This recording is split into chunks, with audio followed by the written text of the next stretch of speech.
যারা ভিটি মেশিনের টাইমিং জানেন না এক নজরে দেখে নিতে পারেন। আজকে সম্পূর্ণ টাইমিংটা আপনাদের দেখাবো। তো প্রথমে আমরা নিডেলটা পজিশন করব, দেখেন সোজাভাবে বসিয়ে দিয়ে। তো এরপরে আমরা নিডেল বার হাইট ঠিক করব, যার কারণে এই পাশের এই সাইডের স্ক্রুটা লুজ দিয়ে, দেখেন এই যে দেখা যাচ্ছে এই নিডেল বারের স্ক্রুটা লুজ দিতে হবে। এরপরে দেখেন লুজ দেওয়ার পরে আমরা ঠিক পরিমাণ মতো, দেখেন এখানে 13 মিলি হবে।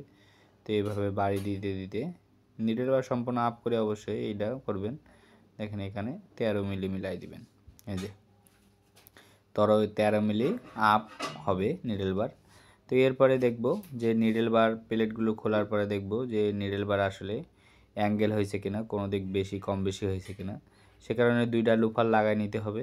দুইটা লুফার লাগানোর পরে দেখেন ডাউন দিয়ে এভাবে নিডেল বার যদি আঁকা বাঁকা থাকে তো খুব সহজে এভাবে ঠিক করে নেবেন।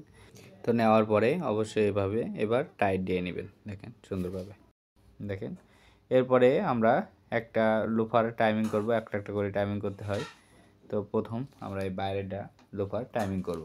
তো আমি আজকে একটাই দেখাবো। দেখেন এই লুফার আর নিডেলের দূরত্ব দিতে হবে 6 মিলি। দেখেন এইভাবে 6 মিলি করে নিতে হবে। এইভাবে যে দুইটা লুফার আছে এইভাবে 6 মিলি করে নিতে হবে। দেখেন তো এই যে 6 মিলি করার পরে এখন আমরা দেখব নিডেলে কোনো গ্যাপ আছে কি টাচ আছে সেগুলো ঠিক করব। দেখেন নিডেলটা মানে একটু গ্যাপ বেশি আছে, দেখেন যে। তো এখানে আমরা 0 0 করে নিতে হবে। দেখেন নো টাচ নো গ্যাপ হবে। তো সেইভাবে মানে টাইমিং করতে হবে। দেখেন তো এইভাবে সুন্দরভাবে হাত দিয়ে মিলিয়ে নিতে পারবেন। দেখেন নিয়ে টাইট দিবেন, মানে একটু আগানো, যেহেতু লোফারের হোল্ডারের স্ক্রু লুজ আছে তো আগান পিছন করা যাবে একটু অধিক। তো এরপরে দেখেন আমি দেখাবো যে হালকা টাইট দিয়ে দেখব যে কী অবস্থা। দেখেন এখন একটু টাচ আছে, তো সেক্ষেত্রে কী করব, হোল্ডারটা হালকা করে করে এভাবে বাড়ি দিয়ে দিয়ে গ্যাপ করে নিব। দেখেন